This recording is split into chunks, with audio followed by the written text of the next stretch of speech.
si hay que inscribirnos, ¿en dónde nos inscribimos?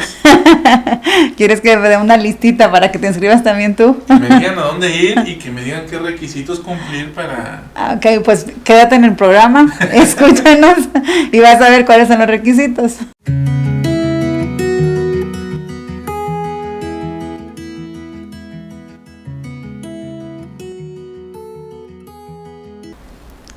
Hola amigos, ¿cómo están? Pues bueno, ya estamos en un programa más de Ven, Sígueme en Pareja con Luz María Rodríguez y Salvador Vázquez. Pues bueno, Salvador, ya estamos en agosto, iniciamos el mes de agosto y hoy tendremos el análisis de las secciones del 85 al 87. Sí, el título de la lección se intitula Permanecer en lugares santos. Pues bueno, vayamos a ellos.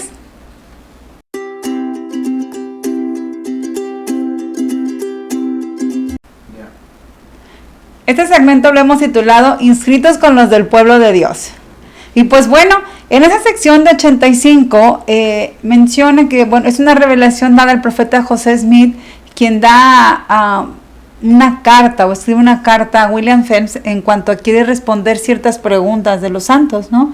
Y pues bueno, es muy interesante ver por qué y qué es lo que les dice Salvador en este momento preciso donde era necesario recibir estas respuestas a las preguntas que ellos tenían. Ahorita que mencionabas esta parte de inscritos con los del pueblo de Dios, yo me quedo preguntando, si hay que inscribirnos, ¿en dónde nos inscribimos? ¿Quieres que me dé una listita para que te inscribas también tú? Que me digan a dónde ir y que me digan qué requisitos cumplir para... Ok, pues quédate en el programa, escúchanos y vas a ver cuáles son los requisitos. Ok, muy bien. Luz, esta carta que tú dices se refería... Recordemos que William Phelps estaba en Sion, ¿sí? Uh-huh. Él era el impresor de la iglesia para esta época y entonces José le escribe esta carta y le dice concerniente a las personas que van a ir a vivir a Sion. En secciones pasadas uh-huh. que hemos analizado aquí, revelaciones pasadas que hemos analizado previamente, hemos visto cómo es que para poder vivir en Sion se requería una autorización de los élderes o del obispo de la iglesia y que eran llamados por revelación. Y todos aquellos que iban a Sion, es decir, a Missouri, tenían que tener esta autorización y además, Luz, tenían que entrar en la ley de consagración, ¿sí? En la que le entregaban sus bienes al obispo y recibían un título que era una heredad. ¿Para qué? Para satisfacer sus necesidades, ¿ok? Entonces, Luz, ¿qué es lo que sucedió? Lo que normalmente sucede en muchas sociedades, que se emite una regla, una disposición, pero algunos no están dispuestos a acatarlas. Muchos santos fueron obedientes y obedecieron y fueron a Sion conforme les fue indicado y estuvieron dispuestos a entrar en esta ley de consagración. Otros tantos no, simplemente decidieron ir a vivir a Sion sin entrar en esta ley y esto empezó a crear desorden. ¿Qué sucede, Luz, cuando no respetamos las reglas? Bueno, pues empezamos a entrar en caos, por ejemplo, ¿no? Porque cada quien quiere hacer lo que dispone o disponer de bienes que a lo mejor no le corresponden y empezamos con los caos. Y eso es justamente lo que sucedió y además el obispo de Sion en Missouri, el obispo de Edward Padrich, empezó a tener grandes problemas en cuanto a esto. Entonces, esta ley se da en razón de eso y por eso en la revelación se habla de aquellos que están inscritos en el libro de memoria y aquellos que no lo están. Sí, incluso menciona esta parte, ¿no? De también la importancia de tener los registros, ¿no? Menciona la parte del secretario que debe llevar los registros, estos registros de las personas que están consagrando todos sus bienes y están diezmando, ¿no? Sí, de hecho dice Luz en el versículo 1, 2 y 3, pero antes de leerlo me llamó la atención lo que tú estás diciendo y esto tiene que ver mucho con la ley del diezmo que vamos a analizar después, ¿sí? Tú dices, están diezmando. En esta época, cualquier donación a la iglesia, incluso la ley de consagración, se entendía como diezmar, ¿sí? No había el concepto de diezmo como lo tenemos nosotros actualmente, donde damos donamos el 10% de nuestros ingresos, sino que diezmar era cualquier tipo de donativo, incluso entrar o vivir en la ley de consagración. Entonces, estar diezmado hacia 1831 significaba vivir en la ley de consagración, ¿sí? Ahora sí, Luz, los versículos 1, 2 y 3. Es el deber del secretario del Señor a quien él ha nombrado, llevar una historia y un registro general de la iglesia de todas las cosas que acontezcan en Sion, y de todos los que consagren bienes y reciban legalmente heredades del obispo. Dice en el versículo 2, así como su manera de vivir, su fe y sus obras, y también de los apóstatas que se aparten después de recibir sus heredades. Es contrario a la voluntad y al mandamiento de Dios que estén inscritos con los del pueblo de Dios los nombres de aquellos que no reciban su heredad por consagración, conforme a su ley que él ha dado, para diezmar a su pueblo a fin de prepararlos para el día de la venganza y el fuego. Entonces, Luz, surge la pregunta, ¿quiénes son los que están inscritos en el nombre de Dios? Porque aquí dice a quiénes se debe de excluir. A quienes se debe de excluir son aquellos que, dice el versículo textualmente, no reciban su heredad por consagración. Entonces, ¿a quién sí? A quienes reciban su heredad por consagración. Recordemos que cuando se entraba en la ley de consagración en este tiempo, se recibía un título que era una heredad. La heredad era lo que yo requería para poder subsistir o vivir de acuerdo con las necesidades de mi propia familia. Entonces, aquí tenemos esta parte. Si hoy aplicáramos este principio hoy en día, Luz, ¿qué requerimos nosotros para poder estar inscritos entre los del pueblo de Dios? Yo creo que la principal es esto, vivir la ley de consagración, y que para poder vivirla necesitamos haber vivido otras leyes también ya, y para poder llegar a ella. Creo que es esta parte de consagrarnos al Señor, y ahí es como podemos ser inscritos en el pueblo de Dios. Sí, ahora, esta parte, ¿no?, de estar consagrados, viene a mi mente muchísimas cosas. ¿De qué manera yo me consagro ante el Señor? Pues me consagro ante el Señor, viene a mi mente dos cosas: dedicado a la oración y dedicado al estudio del Evangelio, de las Escrituras. Sí, a mí una de las cosas también que viene es el servicio al prójimo, ¿no? Y el amar al prójimo, creo que es algo que también nos puede consagrar al Señor. Sí, ya en el templo podemos ver que nos consagramos cuando entregamos todo nuestro tiempo, nuestros talentos y nuestros recursos a establecer el reino de Dios, todo con lo que el Señor nos bendice y nos ha de bendecir. ¿Sí? Ahora, Luz, el presidente Russell M. Nelson dijo lo siguiente: el futuro es brillante para el pueblo de Dios que observa sus convenios. El Señor llamará cada vez más a sus siervos que poseen dignamente el sacerdocio para bendecir, consolar y fortalecer el género humano y contribuir a preparar al mundo y a sus habitantes para su segunda venida. Nos conviene a cada uno de nosotros estar a la altura de la sagrada ordenación que hemos recibido. Podemos hacerlo. Testifico de ello y les expreso mi amor por cada uno de ustedes, mis queridos hermanos. Me encanta que siempre el presidente Nelson es muy positivo. En esta parte, incluso como inicia, él dice, el futuro es brillante para el pueblo de Dios. Él ya te está diciendo que tu futuro va a ser brillante. Si nosotros somos parte de aquellos que hemos inscrito nuestros nombres en el pueblo de Dios, ya tenemos un buen futuro, por lo que Él nos dice. Y después me encanta porque dice, pueden hacerlo. O sea, nos da esta confianza donde cada uno de nosotros podemos hacerlo. Incluso esta parte, Él dice, podemos hacerlo, se incluye Él también, con esta parte de poder lograr los esfuerzos necesarios para seguir llamándonos como el pueblo de Dios, ¿no? Y los convenios que él menciona aquí también que deben de llevarse. Bien, Luz, me ha encantado esta parte. Entonces, ¿podemos?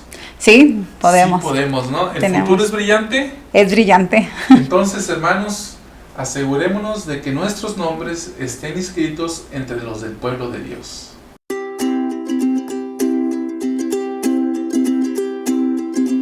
Luz, continuando con esta sección 85 de Doctrina y Convenios, vamos a analizar el versículo 6. Y a partir de ahí, siguiendo esta revelación, vamos a ver algunos consejos proféticos que nos dio el presidente Russell M. Nelson en la conferencia de abril de 2020. ¿Me ayudas con el versículo 6? Sí, dice, sí, así dice la voz suave y apacible que a través de todas las cosas susurra y penetra, y a menudo hace estremecer mis huesos mientras se manifiesta. Fíjate, en Doctrina y Convenios normalmente estamos escuchando al Señor hablando en primera persona, ¿sí? Y este versículo 6, si lo leemos detenidamente, nos vamos a dar cuenta que en realidad quien está expresando es José, ¿sí? Uh-huh. Entonces José, quien para entonces había recibido X cantidad de revelaciones y manifestaciones celestiales, él dice esto en cuanto a su propia experiencia acerca de las acerca de sus experiencias espirituales con el Señor, y a través de qué voz es la que lo dice, ¿no? Por eso él incluso aclara esta parte, sí, esto lo dice esta voz apacible que susurra y lo que él le puede experimentar, ¿no? Sí, entonces dice una voz suave. Y una voz apacible. Una voz que susurra y una voz que penetra. Entonces, ¿cómo puede ser algo que susurra y a la vez penetra? Pues no es mi voz. Mi voz no es tan suave ni dulce. Vamos a ver qué dice el presidente Nelson. Sí, vayamos. Ajá. Dice él, el adversario es astuto. Durante miles de años él ha estado haciendo que lo bueno parezca malo y lo malo, bueno. Sus mensajes suelen ser estruendosos, atrevidos y arrogantes. Sin embargo, los mensajes de nuestro Padre Celestial son sumamente diferentes. Él se comunica con sencillez, en voz baja y con tan asombrosa claridad que no podemos malentenderlo. Pues lo está describiendo, ¿no? Dice que hasta ahí incluso es una voz baja, asombrosa y con claridad. Creo que esa es la parte donde dice penetra, ¿no? Uh-huh. Sí, me llama la atención que dice sencillez. Ahora, José Smith en 1831 hablando de esto, y el presidente Nelson en 1820 hablando de sus propias experiencias, ambos. 1820 el presidente Nelson. Dije 1820, no, 2020. Sí, no se ha teletransportado. Viajando en el tiempo el presidente Nelson. Okay. 2020 y 1831, ¿sí? Entonces, Luz, él habla de sencillez, habla de una voz baja y habla de claridad. Dos profetas describiendo sus propias experiencias espirituales. Sí, creo que es muy similar, ¿no? Y creo que esta es la parte de lo maravilloso que es del Evangelio, ¿no? Que podemos saber que es eterno y que no cambia y que esto nos permite a todos tener esta experiencia. No solamente la tuvo el profeta José Smith, sino también ahora nuestro profeta actual. Incluso este discurso es un discurso muy bueno, que creo que vale la pena seguir leyéndolo después de que lo hayamos escuchado y volverlo a leer constantemente, porque sí nos da muchas enseñanzas. De hecho, es un discurso de época, es de estos que marcan. Vamos a dejar la liga aquí en la descripción del video para que lo leas. Ahora, otra parte de este discurso, Luz, dice: nuestro Padre sabe que lo que más nos ayudará cuando nos rodee la incertidumbre y el temor es escuchar a su Hijo. Porque cuando procuremos escuchar, verdaderamente escuchar a su Hijo, seremos guiados a saber lo que debemos hacer en toda circunstancia. A mí, cuando él mencionó esto, vino a mi mente, posiblemente por mi profesión y todo esto que veo, la verdad es que la gente comúnmente estamos llenos de incertidumbres y de temores. Por situaciones desde qué carrera debo estudiar hasta si me es grato o me está bien que yo tenga esta amistad o no. Esas cosas son muy pequeñas, pero llenan de incertidumbre, ¿no? Y algunas ocasiones temores, ¿no? Entonces, a mí me encantó esta parte cuando él dice que pues nos llenaremos de incertidumbres y temores, pero lo deja muy claro, ¿no? Sabe que lo que más nos ayudará es escuchar al Salvador. Y entonces creo que esa es la parte importante que se resalta y que debemos de recordar, que en otras ocasiones él ya lo ha mencionado, ¿no? Que podamos escucharlo a él. Sí, sabes, entonces esto que tú dices me llama la atención porque dice: seremos guiados a saber lo que debemos hacer. Entonces, Luz, este tipo de necesidades que te llegan a ti en terapia psicológica, las personas, cuando aprendemos a escuchar al Salvador, somos guiados a saber lo que debemos hacer, y entonces, Luz, eso creo yo que es penetrar. Una voz que penetra, que susurra y que penetra. ¿sí? Nos susurra y nos penetra y entonces nos guía. Entonces, este tipo de cosas que todos padecemos, estos miedos, estos temores, incertidumbres, ¿sí? Estas ansiedades, entonces las podemos calmar a través de esta guía. Escuchando al Salvador, y sobre todo que cuando lo escuchamos a Él, penetra esta voz, nos permite transformarnos y cambiar. Esta parte me encanta, nos transforma. ¿Sí? Así es. Una última cosa, Luz, ¿me ayudas? Sí. La primera palabra de Doctrina y Convenios es escuchar, que significa oír con la intención de obedecer. Escuchar con la intención de obedecer significa escucharlo, escuchar lo que el Salvador dice y entonces dar oído a su consejo. En esa palabra, escúchalo, Dios nos da el patrón o modelo para tener éxito, felicidad y gozo en esta vida. Debemos escuchar las palabras del Señor, prestar atención a ellas y dar oído a lo que Él nos ha dicho. Pues bueno, ahí viene, ¿no? Muy claro. Sí, me gusta escuchar, oír con la intención de obedecer. Y esto, dice, es un patrón que nos va a dar éxito, felicidad y gozo. Hermanos, sigamos este patrón.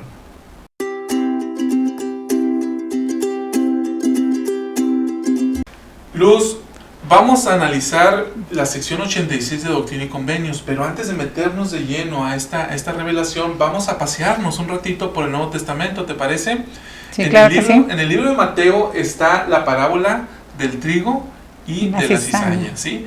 Entonces, ahí vamos, ¿por qué vamos a leerla? Es porque precisamente la sección 86 hace referencia a ella porque José Smith estaba trabajando en el proceso de traducción de la Biblia, ¿sí? En la revisión inspirada de la Biblia.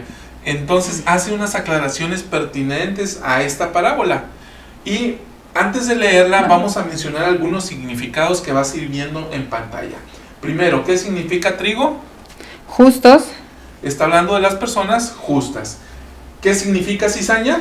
Inicuos. Los inicuos, ¿sí? ¿Quién es el Señor? Jesucristo. El enemigo. El diablo. El campo. Es el mundo. Y los sembradores de la semilla. Los apóstoles. ¿Sí? Entonces, con esto en mente, vamos a leer esta parábola que está en el capítulo 13 del libro de Mateo, a partir del versículo 24 al 30. ¿Me ayudas, Luz? Sí, dice, les refirió otra parábola diciendo, el reino de los cielos es semejante al hombre que sembró buena semilla en su campo. Pero mientras dormían los hombres, vino su enemigo y sembró cizaña entre el trigo y se fue. Y cuando la hierba brotó y dio fruto, entonces apareció también la cizaña. Y viniendo los siervos del padre de familia, le dijeron, Señor, ¿no sembraste buena semilla en tu campo? ¿De dónde, pues, tienes cizaña? Y él les dijo, un enemigo ha hecho esto. Y los siervos le dijeron, ¿quieres, pues, que vayamos y le arranquemos? Y él dijo, no sea que al arrancar la cizaña, arranquéis también con ello el trigo. Dejad crecer juntamente lo uno y lo otro hasta la siega. Y al tiempo de la siega, yo diré a los segadores, recoged primero la cizaña y atadla en manojos para quemarla, pero recoger el trigo en mi alfolí. Así es. Entonces vemos aquí todo esto referente y viendo este segmento, esta sección, con cada una de las, lo que habíamos marcado anteriormente, ¿no? Sí, los significados de cada una de ellas. Así es. Entonces, Luz, aquí vemos el trigo y la cizaña, los justos y los injustos creciendo juntamente, ¿sí? El Señor, que es Jesucristo, que plantó este trigo, y con ello creció la cizaña, y vino el enemigo, vino el diablo, y entonces lo bueno y lo malo crece junto. Y aquí viene el punto donde el Señor dice que se esperen, porque los sembradores de la semilla querían cortarlo de una vez. Pero, Luz, aquí es importante ver este punto, ¿no? El parecido, y ahora tú lo estás viendo en pantalla, la forma en que se ve el trigo antes de madurar y la forma en que se ve la cizaña. Luz, puedes ver que se ve muy igual. Sí, muy parecidos, por eso incluso en esta parábola menciona el Señor que pueden ser confundidos y por eso habría que esperar aquel tiempo donde ya estuvieran maduros. Entonces, a mí lo que me llama también la atención es esto, ¿no? Que el Señor permite que crezcan juntos y que habrá un momento donde tendrán que separarse, pero de cierta manera se permite que la maldad vaya acompañado, los inicuos con los justos. Cierto, cierto. Ahora, Luz, antes de entrar de lleno a esta parte que tú bien acabas de mencionar, vamos a ver algo que nos enseñó el elder Ellington Perry del Quórum de los 12, quien ya falleció, concerniente a la cizaña que se nos presenta hoy en día. ¿Me ayudas, Luz? Sí, claro que sí. Ese antiguo enemigo de toda la humanidad ha encontrado tantos dispositivos como le ha sido posible para sembrar cizaña por todas partes. Ha encontrado el modo de que penetren incluso en la santidad de nuestro propio hogar. Las cosas perversas y mundanas se han diseminado tanto que parece que no hay manera de despojarnos de ellas. Se introducen por cable y transmisiones por aire en los mismos aparatos que hemos desarrollado para educarnos y divertirnos. El trigo y la cizaña han crecido juntos. El encargado de cuidar el campo debe nutrir con todo su poder lo que es bueno y hacerlo tan fuerte y bello que la cizaña no tenga ningún atractivo ni para la vista ni para el oído. Qué bendecidos somos los miembros de la Iglesia del Señor de tener el valioso Evangelio de nuestro Señor y Salvador como fundamento en el cual cimentar nuestra vida. Me encanta esta parte, ¿no? Porque hay cosas buenas y cosas malas, y las cosas malas antes las podíamos detener fuera de nuestros hogares, pero ahora pueden llegar, dice el elder Perry, a través de cualquier dispositivo. Sí, y creo que es algo que también nosotros lo vemos, podemos darnos cuenta de todo esto, lo que sucede en nuestras vidas, porque estamos afrontando estos desafíos dentro de nuestro propio hogar. Incluso por mencionar algo como la pornografía, ¿no? No es algo que tengas que salir a buscarla, sino es algo que a través de los cables, como dice el de Perry, ¿no? Llega hasta nuestro hogar.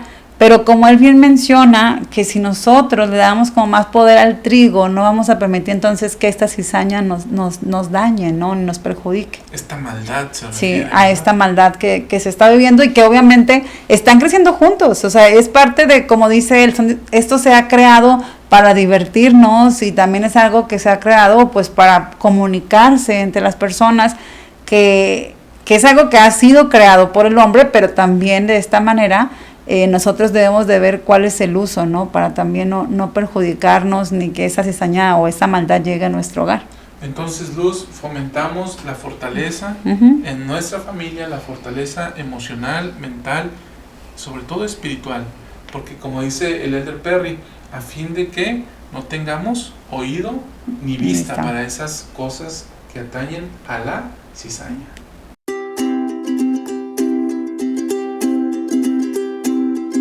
Ya en el segmento anterior, Luz, analizamos la parábola del trigo y la cizaña que está en el libro de Mateo. Ahora, en esta sección 86 de la que estamos dando cuenta, el Señor amplía la comprensión que podemos llegar a tener de esta parábola aplicada a la restauración del Evangelio. Luz, vamos a ver en los versículos 3 al 7 de Doctrina y Convenios. Y al dormirse estos, el gran perseguidor de la iglesia, el apóstata, la ramera, Babilonia, que hace de todas las naciones beban de su copa, en cuyos corazones reina el enemigo, sí, Satanás, se sienta para reinar. He aquí, esta siembra la cizaña, por tanto, la cizaña ahoga el trigo y hace huir a la iglesia al desierto. Luz, si te fijas aquí en esta parte, es necesario mencionar que esta parábola representa algo que estaba sucediendo en la iglesia cristiana primitiva, ¿sí? Entonces, en relación con los primeros apóstoles del Señor, cuando el Señor justamente vino y enseñó el Evangelio de Jesucristo, y también vino Satanás, y también junto con el trigo, entre los justos, creció la cizaña. Creció la cizaña, porque la sembró el enemigo. Ahora, Luz, dice en este versículo que tú acabas de leer, La cizaña ahoga el trigo y hace huir a la iglesia al desierto. ¿De qué está hablando? Está hablando de la apostasía, ¿sí? Está hablando de que la cizaña, es decir, las obras de maldad prevalecieron, se rechaza la iglesia, los principios rectores que sostienen el evangelio, y entonces viene esta gran apostasía de la que nosotros creemos que sucedió después de que Jesucristo y sus apóstoles murieron. Sí. Ahora, en el versículo 4 dice lo siguiente: mas he aquí, en los postreros días, a una hora, mientras el Señor comienza a sacar a luz la palabra, y la hierba está brotando, y todavía está tierna. Ve, Luz, lo que dice. El Señor comienza a sacar a luz la palabra. Está hablando de la restauración, ¿sí? Pero bien lo menciona, ¿no? Todavía está tierna.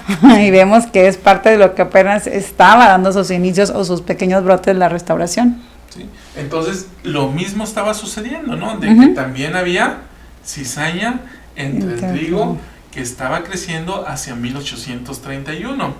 Luego en el versículo 6. Mas el Señor les dice: no arranquéis la cizaña mientras la hierba todavía está tierna, porque de cierto es débil vuestra fe. No sea que destruyas también el trigo. Ándale. Me llama la atención la aclaración que hace entre paréntesis que dice: de cierto es débil vuestra fe. ¿Sí? Es débil la fe de aquellos que estaban siendo sembrados entre el trigo. Sí, pero fíjate que unas cosas también que me puse a pensar en cuanto a esto, creo que esta fe obviamente no era porque hablaba también, no creo que sea porque eran hombres de poca fe o algo, sino estaban empezando a creer en esta restauración, ¿no? En este evangelio, en poder creer y poder crecer a través de ello. Entonces, pues a veces no es fácil, ¿no? El decir, bueno, yo tengo una fe bien firme, pero el Señor sabe que a veces la fe era débil, ¿no? Y que tuvieran cuidado, y por esto no se separaría porque podía llevarse de lleno. Sí, ¿cuántas veces el Señor no dice ahí en Doctrina y Convenios: sois niños pequeños, ¿no? Entonces, en ese sentido, de que ciertamente no porque su fe fuera débil, sino porque más bien la capacidad de entendimiento y comprensión de la obra de restauración como tal, que apenas iniciaba, ¿eh? Sí. Entonces, no era tan fuerte, a lo mejor eso es lo que se refiere el Señor, o tan clara, sí, tan clara para ellos. Por eso el Señor menciona la palabra débil, pero esa a lo mejor no era tan clara para ellos. Hoy por hoy nosotros que tenemos este evangelio ya restaurado en este tiempo, pues a lo mejor podemos decir que nuestra fe es más clara con la palabra que acabas de decir tú, ¿verdad? Pero y aún así se ve débil la fe, ¿no? Nuestra comprensión de todas las cosas, de los propósitos del Señor y de su obra, muchas veces es débil. ¿Sí? Hablando de mí, hay cosas que quisiera entender mejor. ¿Sí? Sí, yo creo que a todos nos pasa, ¿no? Y hay cosas que a veces uno dice, bueno, no lo entiendo. Y a veces si uno se cuestiona y se pregunta, ¿no? ¿Qué pasa, no? ¿Hacia dónde vamos? Creo que esa es la parte que podemos rescatar también de esto. Sí. Entonces, Luz, el Señor está diciendo aquí, en el versículo 7, deja pues que crezcan juntos el trigo y la cizaña, hasta que la cosecha está enteramente madura. Entonces, primero recogeréis el trigo de entre la cizaña, y después de recoger el trigo, he aquí, la cizaña será atada en haces, y el campo quedará para ser quemado. Bueno, pues a mí esta parte me llama la atención cuando dice hasta que esté maduro, o sea, que haya madurado, ¿no? Que hagan esta separación y dejarlos que crezcan, y después dice que primero recojas al trigo, y decíamos que esto representaba a los justos, ¿no? Sí. Entonces, el Señor va a separar el trigo de la cizaña, aún, Luz, hay que decirlo, aún dentro de la iglesia. ¿Sí? Entonces, cuando se separe, el trigo va a ser recogido en los graneros, en los templos, y la cizaña va a ser puesta para ser quemada. Yo quiero ser trigo. Okay. ¿Cómo le haces, Luz, para ser trigo? ¿Cómo hacemos para ser trigo? Mira, creo que ya todo, pensando con el presidente Nelson muy positivos, ya estamos aquí, ya tenemos como que esta parte de ganancia en nuestras vidas, porque tenemos el deseo de ser hombres y mujeres justas. tenemos el Evangelio en nuestras vidas que ya nos está permitiendo o dando esta facilidad de herramientas para poder yo llegar a ser un hombre y una mujer justa a través de ordenanzas, a través de convenios, a través de escuchar a un profeta y apóstol sobre esta época. Entonces, en esta tierra y sobre esta época, entonces creo que esto es lo que es maravilloso para nosotros y creo que eso es lo que tenemos que poner ahora sí que acción a todas las cosas que tenemos en nuestra vida por medio del Evangelio. Me gusta, Luz, esto que has dicho. Entonces, obedecemos el Evangelio, seguimos sus principios y ordenanzas, guardamos convenios, nos arrepentimos y hacemos un uso válido de la expiación de Jesucristo.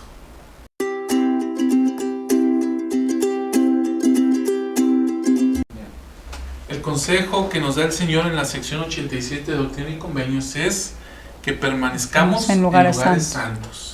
¿Sí? Y que no seamos movidos. Luz, ¿por qué el Señor en el último versículo de esta revelación habla sobre esto? Bueno, en esta sección 87 de Doctrina y Convenios, el Señor le da a José Smith una revelación, precisamente un día de Navidad, el 25 de diciembre, 2 días después de que José Smith había cumplido años. ¿Sí? 23 cumple y el 25 le dan la revelación. Así es. Okay. Entonces, Luz, en esta revelación estamos hablando de que José Smith estaba profetizando sobre una guerra en los Estados Unidos. ¿Qué es lo que estaba sucediendo en la época? José Smith y los santos leyeron los periódicos de lo que estaba sucediendo. El estado de Carolina del Sur se había rebelado contra la Federación porque la Federación estaba imponiendo aranceles sobre productos que venían del extranjero, que venían de Europa. Entonces, como los estados del norte también los producían, a fin de no generar una competencia desleal, una competencia económica desleal, entonces fue de imponer aranceles. ¿Para qué? Para darle prioridad a los productos nacionales. Entonces, Carolina del Sur dijo, nosotros no entramos y anulamos este impuesto federal o este arancel federal que se está imponiendo sobre estos productos. Entonces, esta se llamó la crisis de anulación. Con el presidente de los Estados Unidos, que era Andrew Jackson, él dijo que la forma de resolver esto era a través de la guerra. Entonces, José y los líderes de la iglesia ven esta revelación y dicen, le van ante el Señor, y entonces el Señor anticipa que va a haber una guerra civil en los Estados Unidos. Esta crisis de anulación rápidamente se resolvió, no hubo mayor problema. Carolina aceptó los aranceles y no hubo guerra. Entonces, ¿qué pasaba en la mente de los santos? ¿Sí? En la mente de algunos de ellos, esta revelación los llevaba a las profecías concernientes a la segunda venida, y para ellos esta era una anticipación de que la venida de Cristo estaba a la vuelta.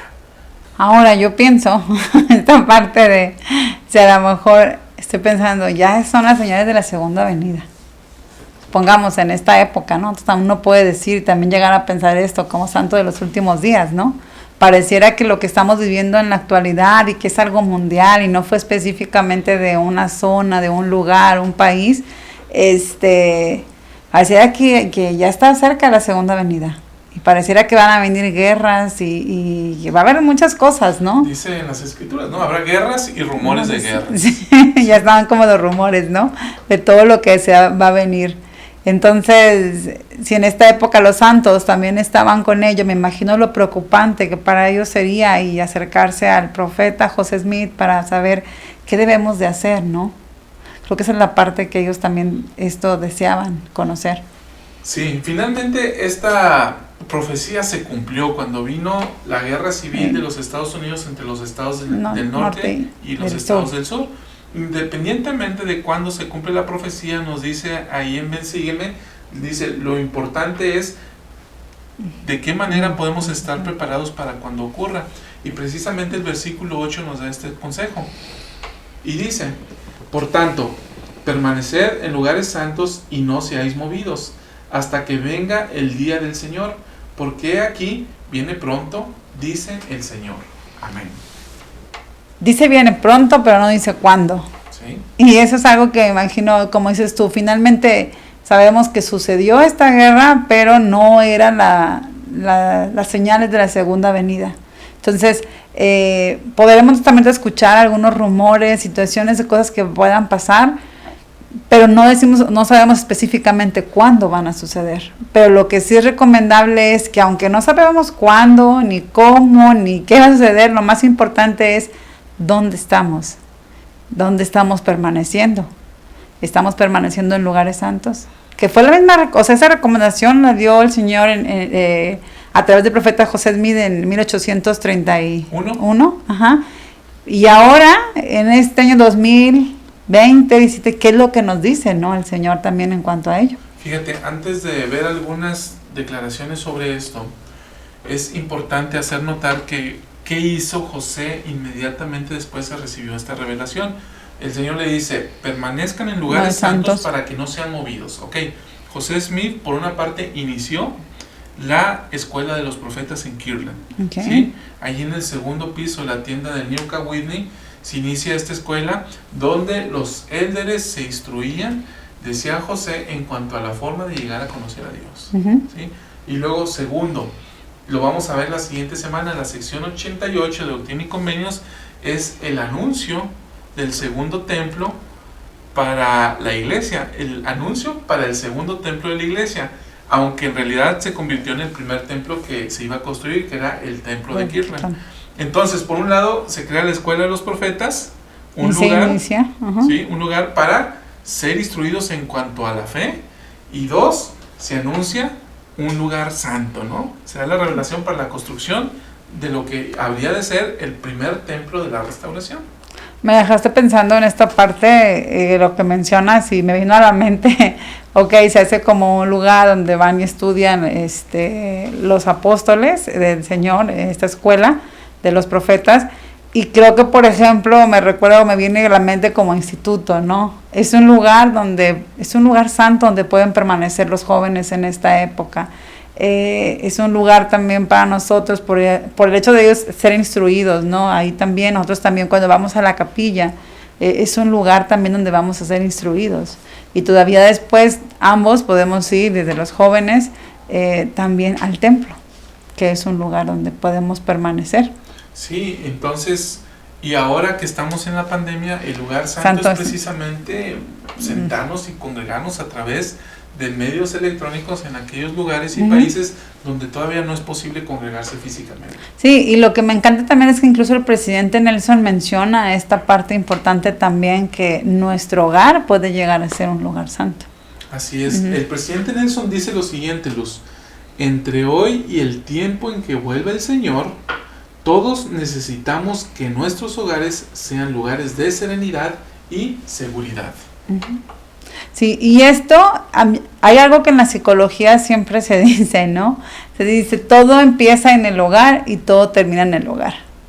Entonces, eso es algo que da una enseñanza en cuanto a todo empieza en el hogar, la estructura del ser humano, la manera en que se va formando su pensamiento, la manera en que se va formando su conducta. Entonces, todo esto empieza en el hogar y todo va a terminar ahí. Entonces, el presidente Nelson me encanta porque él hace esta referencia, ¿no? Y él lo dice, que sean la importancia del hogar, que sean lugares de serenidad y de seguridad. Entonces creo que esto es muy importante que podamos tenerlo en mente, de qué manera mi hogar está siendo seguro, de qué manera mi hogar está siendo sereno, y dónde de esta manera yo estoy permitiendo que mis hijos o mi familia estén permaneciendo en el hogar y tengan ese deseo. También el presidente Eyring menciona en cuanto a ello, al edificar la fe en Jesucristo se comienza a revertir el declive espiritual en la familia y en el hogar. Esa fe tiene más probabilidades de conducir al arrepentimiento que la predicación en contra de cada síntoma del declive espiritual. ¿Qué te parece esta declaración? Y este es uno de los discursos que están ahí en Ven Sígueme. Vamos a dejar la liga también en la descripción del video si no está en tu manual.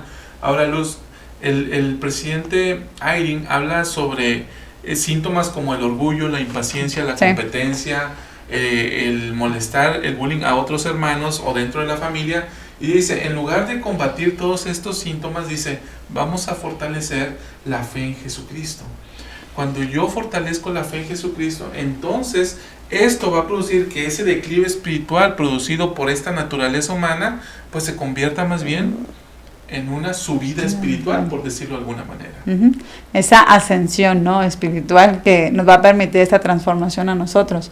Pero creo que esa es la parte que nos puede dar y que podemos llevarnos, ¿no?, de cómo también edificando la fe en Jesucristo, cada uno de nosotros podemos fortalecernos de manera individual y no permitir que este declive espiritual nos vaya de cierta manera ganando en nuestras vidas, sino todo lo contrario, al poder edificar la fe en Cristo, podamos cambiar esta ascensión espiritual y podamos transformarnos nosotros y nuestro propio hogar.